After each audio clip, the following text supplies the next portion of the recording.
Hi friends, तो आज अपन देखते हैं चाइल्ड प्लान की कड़ी में कि स्मार्ट फ्यूचर स्टार जो है बहुत ही शानदार प्लान है।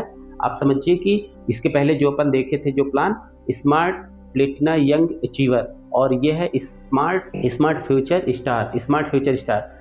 जो पहले वाला प्लान था वो नॉन पार था, ये जो है पार प्रोडक्ट है। तो आइए इस प्लान की कुछ खूबी समझते हैं, और बहुत ही शानदार प्लान है। आइए देखते हैं एलिजिबिलिटी क्राइटेरिया। इस प्लान को जो है तो जो उनके प्रस्तावक रहेंगे, जैसे बच्चे के पिता या दादाजी या जो भी लीगल उनके गार्जियन रहेंगे, तो उनकी मतलब प्रस्तावक की उम्र क्या होनी चाहिए, 18 साल से 65 साल तक के होना चाहिए। और इसमें और सबसे बड़ी चीज़ है कि पहली बार ऐसा हुआ कि दादाजी भी यहाँ प्रस्तावक हो सकते हैं। और इसके बाद अपन चाइल्ड की बच्चे की उम्र क्या होनी चाहिए, बच्चा 30 दिनों से लेके 15 साल तक के बच्चे को अपन ये प्लान दे सकते हैं। और जो प्रीमियम जो जमा करेंगे उनके दादाजी या पिताजी जो भी रहेंगे। अब इसमें देखिए शानदार बेनिफिट मिलेगा। चाइल्ड की किस मैच्योरिटी किस एज में होगी, जब बच्चे की उम्र मिनिमम 18 साल या मैक्सिमम 35 साल में होगी। प्रीमियम पेमेंट टर्म रहेगा वो हम 7 साल, 10 साल या 12 साल ऐसे करके इसको जमा कर सकते हैं, ये 3 किस्तों में। और पॉलिसी कितने साल तक चला सकते हैं, 15 साल से 25 साल तक इस पॉलिसी को अपन चला सकते हैं। वार्षिक प्रीमियम जो इसके पहले जो अपन प्लान देखे थे उसमें 50,000 था, और इसमें 40,000 है मिनिमम और maximum no limit. Sum assured 4 lakh से स्टार्ट है मिनिमम और maximum no limit. Premium frequency किस मोड में अपन इसको प्रीमियम जमा कर सकते हैं, तो ईयरली, हाफ ईयरली और मंथली, केवल क्वार्टरली नहीं है, बाकी सब है। ठीक है। मिनिमम प्रीमियम कितना रहेगा, अगर हम सालाना जमा कर सकते हैं तो 40,000 मिनिमम। अर्धवार्षिक मतलब हाफ ईयरली करते हैं तो 20,400, और उसी को मंथली करते हैं तो 3400। ऐसे करके ये मिनिमम है, मैक्सिमम नो लिमिट है, या जो बोर्ड अप्रूव करेगा उतना रहेगा। अब इसको मैच्योरिटी बेनिफिट में क्या लेगा, sum assured plus reversionary bonus plus terminal bonus if declare. अगर ये डिक्लेयर होता है तो ये 3 चीज़ ये मिलेंगी यहाँ पे। अब अपन देख लेते हैं कि रिस्क कवर, चूंकि इंश्योरेंस प्लान है तो रिस्क कवर देख लेते हैं। तो रिस्क कवर में डेथ और ATPD मतलब या कि यह मृत्यु हो जाती है या अपंगता की स्थिति में अपन देख लेते हैं। सबसे पहले देख लेते हैं प्रस्तावक वो है जो बच्चे के बिहाफ में जिनका प्रीमियम जाता है। ठीक है। तो जो प्रस्तावक रहेंगे उनके पिताजी, दादाजी या लीगल गार्जियन। तो प्रस्तावक की अगर डेथ हो जाती है तो जो भी बचे हुए प्रीमियम जमा करना था वो किस्तें माफ़ हो जाएंगी और उनको SBI जमा करेगा, और किस्तें यहाँ पे उनके द्वारा माफ़ हो जाएंगी, क्योंकि जमा करने वाले तो है नहीं, तो वो वहाँ। और बच्चे को जो बेनिफिट मिलने वाला था वो प्रॉपर उनको, बच्चे को जो लास्ट में मैच्योरिटी के समय वो जो बेनिफिट मिलने वाला था वो प्रॉपर मिलेगा। अगर डेथ ऑफ लाइफ एश्योर्ड, अगर बच्चे का ही डेथ होता है, मतलब जो लाइफ एश्योर्ड है उनका अगर डेथ होता है तो इसमें sum assured on death plus vested reversionary bonus if declared plus terminal bonus. अगर लाइफ एश्योर्ड की डेथ होती है तो वहाँ पे क्या क्या मिलेगा, इन 3 चीज़ों में से, या कि sum assured wasted reversionary bonus और टर्मिनल बोनस, या 105% ऑफ टोटल जमा प्रीमियम का, या 11 गुना पहले साल की प्रीमियम। अब देखते हैं की पॉइंट इसके। बच्चे के लिए एक सुरक्षित भविष्य आपको एक तनाव मुक्त जीवन जीने के लिए मन को शांति देता है। यंगेस्ट पॉपुलेशन मतलब 24%, 0 साल से 14 साल तक के जो बच्चे हैं उनकी लगभग 24% के आसपास की ब्रॉकेट बनता है पॉपुलेशन का।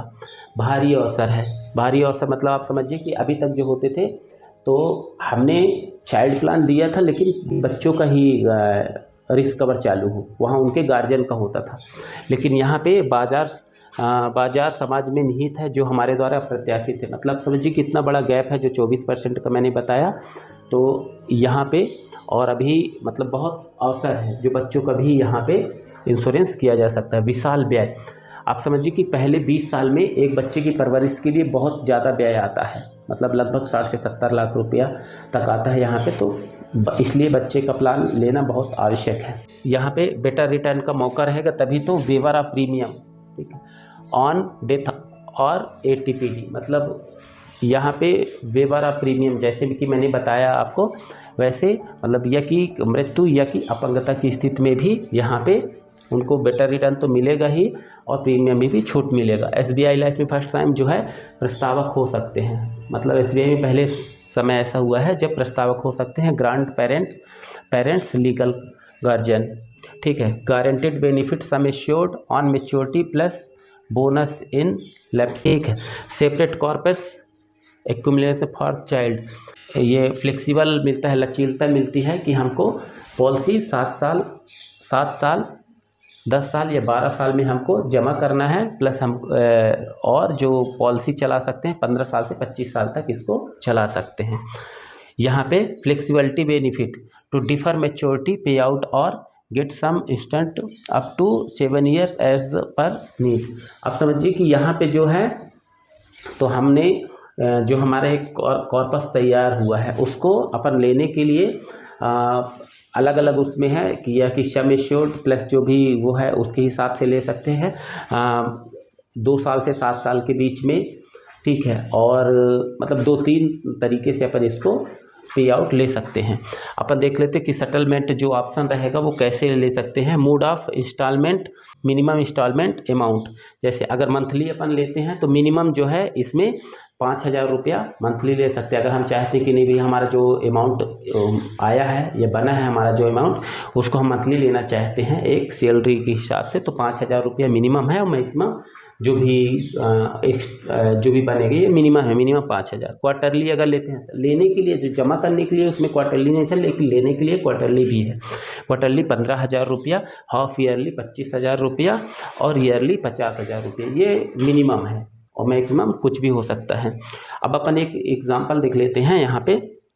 जैसे डॉक्टर अमित हैं, वो अपने बच्चे 30 दिनों के बच्चे के लिए अपनी प्रीमियम जो है 5 लाख जमा करते हैं 7 साल के लिए, वहाँ पे जमा करते हैं तो उनका कितना 35 लाख रुपया उनका वहाँ पे 35,14,00,000 रुपया वहाँ पे उनका जमा हुआ।